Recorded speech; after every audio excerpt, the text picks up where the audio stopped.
तो दोस्तों हम लोग अलग अलग मौकों पर इस तरह की खबरों को लेकर डिस्कशन कर चुके हैं कि अमेरिका की नजर भारत के न्यूक्लियर प्रोग्राम के ऊपर काफी बारीकी से है और स्पेशली अगर बात की जाए हमारी न्यूक्लियर सबमरीन्स के प्रोग्राम को, वो बहुत ही ज्यादा करीब से जानने की कोशिशें कर रहा है। अब इसी को लेकर दोस्तों अमेरिका की तरफ से एक और खुलासा किया गया है। जी हाँ, वैसे ये खुलासा अब जो किया गया है इसका कोई मतलब बच नहीं जाता, लेकिन इससे दो चीजें क्लियर होती है। एक तो ये कि भारत किस तरह से आपदा को अवसर में बदलता है और दूसरी बात यही कि अमेरिका किस तरह से भारत के न्यूक्लियर प्रोग्राम के ऊपर बारीकी से नजर बनाए रखता है। तो ये सारी कुछ चीजें मैं आगे आपको कुछ मिनटों में बताने जा रहा हूँ। आप बस चैनल को सब्सक्राइब करके नोटिफिकेशन बेल को जरूर दबा लीजिएगा। तो देखिए, आज हम लोग हमारी न्यूक्लियर डिफेंस को बढ़ाने के लिए अपनी SSBN तैयार कर चुके हैं, जिनसे कि हम लोग परमाणु बैलिस्टिक मिसाइल्स को लॉन्च कर सकते हैं सबमरीन्स के माध्यम से, जो कि न्यूक्लियर एनर्जी से चलती है। ये काफी एडवांस टाइप की सबमरीन मानी जाती है। इसका अटैक भी काफी खतरनाक माना जाता है, क्योंकि ये साइलेंटली अपना सारा कुछ काम करती है।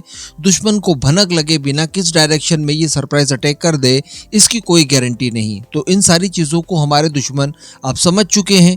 लेकिन दोस्तों, जब ये चीजें हमारे पास नहीं थी, न्यूक्लियर सबमरीन्स नहीं थी, उससे पहले भारत एक्चुअली किस तरह से अटैक कर पाता अगर दुश्मनों के ऊपर?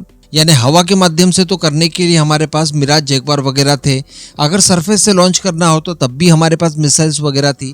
लेकिन अगर नेवी के माध्यम से किसी तरह का कोई न्यूक्लियर अटैक करना होता तब हम लोग किस तरह से कर पाते? तो इसके लिए बताया जा रहा है कि भारतीय नौसेना ने एक जुगाड़ तैयार किया था और इसी जुगाड़ को अमेरिका ने अब एक्सपोज किया है। पहले तो आप इन तस्वीरों को देखिए, इस ट्वीट को देखिए। ये ट्वीट और ये तस्वीरें वर्ष 2022 की है। भारत का ये युद्धपोत सेशेल्स गया हुआ था और उसी यात्रा के दौरान इसके ऊपर योग किया गया और योग की इन्हीं तस्वीरों को ट्विटर पर साझा किया गया था। तो इन्हीं तस्वीरों को काफी ज्यादा बारीकी से अवलोकन किया जाता है अमेरिका के फेडरेशन ऑफ अमेरिकन साइंटिस्ट के ग्रुप के द्वारा।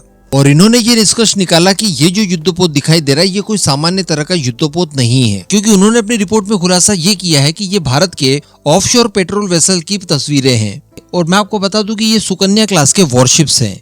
तो इस तरह के दो वॉरशिप्स को द्वारा न्यूक्लियर सबमरीन की जगह न्यूक्लियर बैलिस्टिक मिसाइल्स को दागने के लिए तैयार किया गया था, जिसमें से एक वॉरशिप का नाम है INS सुभद्रा और दूसरे वॉरशिप का नाम है INS सुवर्णा। तो बताया जा रहा है कि इन्हीं दो वॉरशिप्स में मिसाइल स्टेबलाइजर को लगाया गया था, जिससे भारतीय नौसेना धनुष मिसाइल को लॉन्च कर पाए। ये जो धनुष मिसाइल है ये पृथ्वी मिसाइल का अपग्रेडेड वेरिएंट था, जो कि सिंगल स्टेज की एक लिक्विड फ्यूल से चलने वाली मिसाइल थी। ये न्यूक्लियर और कन्वेंशनल दोनों तरह के वॉरेट्स को कैरी करने में सक्षम थी। इसकी रेंज की बात की जाए तो ओरिजिनली इसकी रेंज 350 किलोमीटर थी, लेकिन आप इसे ज्यादा रेंज तक भी दाग सकते हैं। अगर आप इसमें 1000 किलोग्राम वॉरेट को डालते हैं तब ये आपको 350 किलोमीटर की रेंज देगी। अगर 500 किलोग्राम डालते हैं तो ये 600 किलोमीटर की रेंज देगी और अगर 250 किलोग्राम इसमें वॉरेट डालते हैं तब ये आपको 750 किलोमीटर की रेंज देने में सक्षम थी। अब सक्षम थी मैं इसलिए कह रहा हूँ क्योंकि रिसेंटली इस धनुष मिसाइल को रिटायर कर दिया गया है, क्योंकि अब हमारे पास न्यूक्लियर बैलिस्टिक मिसाइल्स को दागने के लिए सबमरीन्स आ चुकी है और K सीरीज की उन्नत मिसाइलें जो कि काफी लॉन्ग रेंज में उपलब्ध है हमारे पास, तो इसकी अब कोई आवश्यकता नहीं थी। तो अब दरअसल अमेरिका के साइंटिस्ट द्वारा यही बताया गया है कि ये जो दो युद्धपोत दिखाई दे रहे हैं जिनके ऊपर योगा किया जा रहा है, तो यहाँ पर पहले मिसाइल स्टेबलाइजर लगाए गए थे ताकि धनुष मिसाइल को लॉन्च किया जा सके।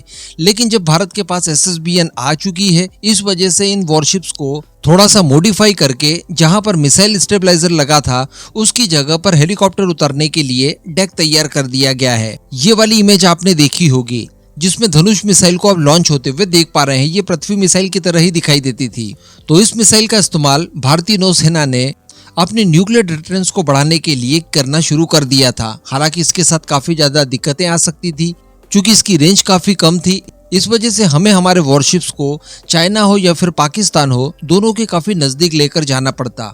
उसके बाद इन मिसाइलों को हम लोग लॉन्च कर पाते। और इस तरह से वॉरशिप को आप किसी दुश्मन देश के इतने नजदीक ले जा रहे हैं, वो भी युद्ध काल में, तो डेफिनेटली आप विजिबल रहेंगे और हो सकता है कि आपके अटैक करने से पहले दुश्मन आपके जहाज के ऊपर अटैक करके उसे डिस्ट्रॉय कर दे। खैर, ये सारी चीजों को पीछे छोड़ते हुए भारतीय नौसेना ने अपना न्यूक्लियर डिफेंस बढ़ाने के लिए ये तैयारी तो कर ही ली थी और इसी बात को लेकर अब खुलासे अमेरिका के साइंटिस्ट द्वारा किए जा रहे हैं।